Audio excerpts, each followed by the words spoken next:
আসসালামু আলাইকুম। কৃষিগুচ্ছ ভর্তি ২০২৪-২৫ সেশনে আমাদের কিন্তু আজকে দ্বিতীয় এবং তৃতীয় গণবিজ্ঞপ্তির যারা সাবজেক্ট পেয়েছে তাদের কিন্তু ফলাফল প্রকাশ করা হয়েছে।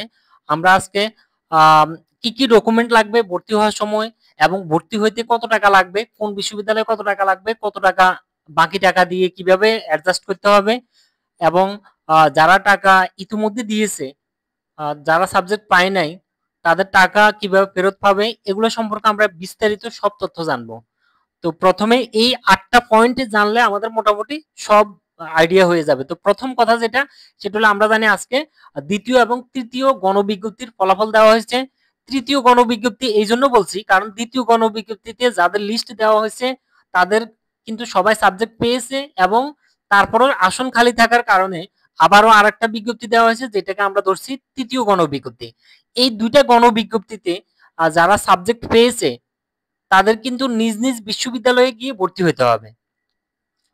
তো এই ক্ষেত্রে আমরা জানি সাবজেক্ট প্রাপ্তদের মধ্যে প্রথম মেরিট সেটা হলো ২৮-৮৪ থেকে কিন্তু আমাদের ৩৭-৯৮ পর্যন্ত যে লিস্ট ছিল এদের মধ্যে সবাই পেয়েছে। টোটাল আমরা আমাদের মানে দ্বিতীয় মেরিট লিস্টে অর্থাৎ দ্বিতীয় এবং তৃতীয় গণবিজ্ঞপ্তির যে সাবজেক্ট প্রাপ্তদের লিস্ট এর মধ্যে প্রথম মেরিট হলো ২৮-৮৪ আর সর্বশেষ মেরিট সেটা হলো ৪,২২২।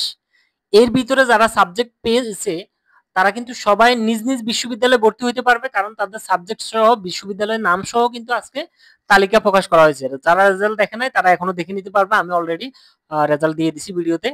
এরপরে নিজ বিশ্ববিদ্যালয়ে গিয়ে ভর্তি, নিজ নিজ বিশ্ববিদ্যালয়ে যার যে বিশ্ববিদ্যালয়ে নাম আসছে সাবজেক্ট আসছে নিজ বিশ্ববিদ্যালয়ে ভর্তি হতে হবে ১০ এবং ১১ তারিখ এই ২ দিন।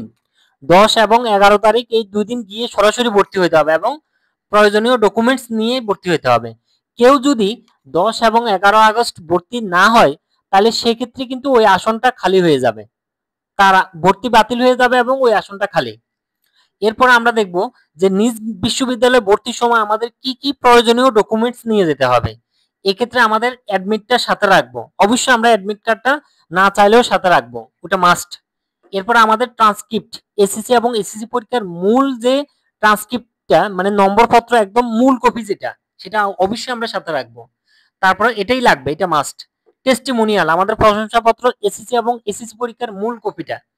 এরপর আমাদের ফটোটা সাথে রাখবো, এটা এখন চাইবে না। কারো যদি কোটা থাকে তাহলে সেক্ষেত্রে তার কোটার যে মূল ডকুমেন্ট সেটা অবশ্যই সাথে রাখতে হবে।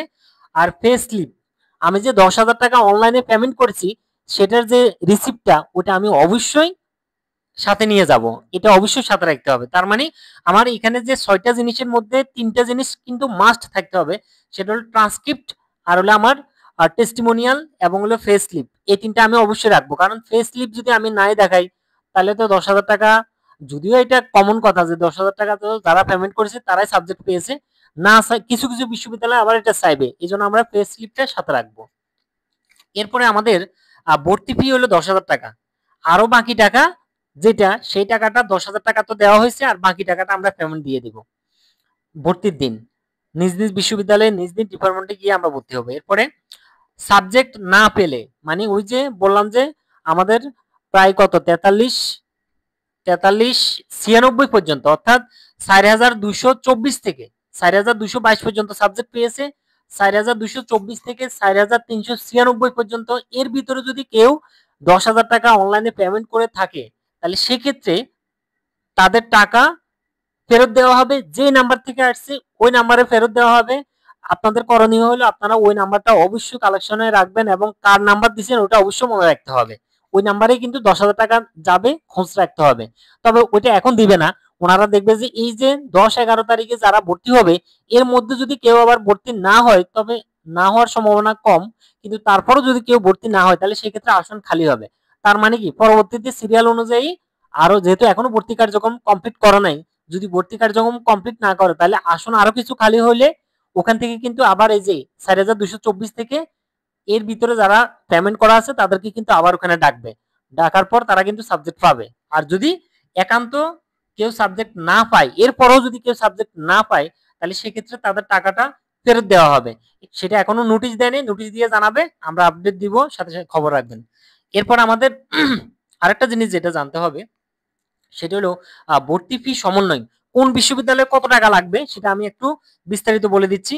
প্রথমে হলো আমাদের পটুয়াখালীতে একটা সাবজেক্ট খালি আছে, সেটা হলো অ্যানিমেল হাজবেন্ডারি। এটা ছাড়া অন্যান্য সাবজেক্টে হয়তো ফি আরো কম, কিন্তু এটাতে বেশি, অন্যগুলোতে আর একটু কম, এটাতে বেশি। আমাদের টোটাল 26,700 ব্যাট সহ 26,751 টাকা লাগবে। তার মানে আমি 10,000 টাকা অনলাইনে পেমেন্ট করে দিয়েছি, তাহলে আমার আরো লাগবে 16,751 টাকা। এটা পটুয়াখালীতে। খুলনাতে লাগবে 20,580। এগ্রি ইকোনমিক্স আর একটা হলো এগ্রি ইঞ্জিনিয়ারিং, দুটাতে সেম 20,580 টাকা লাগবে। এর মধ্যে আমরা 10,000 টাকা পেমেন্ট করে দিয়েছি, তার মানে আমাদের আর 10,580 টাকা অবশ্যই ওই দিন সাথে নিয়ে যাব। এরপর হবিগঞ্জে ফিশারিজের জন্য লাগবে 15,000 টাকা, আর animal husbandry, veterinary and animal হাজবেন্ডারিতে লাগবে 16,000 টাকা।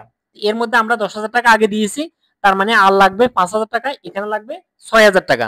এরপর আমাদের কুড়িগ্রামে আবার ফি একটু বেশি। কুড়িগ্রামে ফিশারিজ আর একটা আছে এগ্রিকালচার, দুটাতে কিন্তু সেম 26,000 টাকা করে আমাদের। এর মধ্যে 10,000 টাকা আমরা অনলাইনে পেমেন্ট করে দিয়েছি, তার মানে আমাদের আর 16,000 টাকা অবশ্যই সাথে রাখতে হবে। এই ছিল আমাদের সর্বশেষ আপডেট। এরপর আমরা পরবর্তী আপডেট আসলে সেটার সাথে সাথে জানানোর চেষ্টা করবো। সবাই ভালো থাকবেন, ধন্যবাদ, আসসালামু আলাইকুম।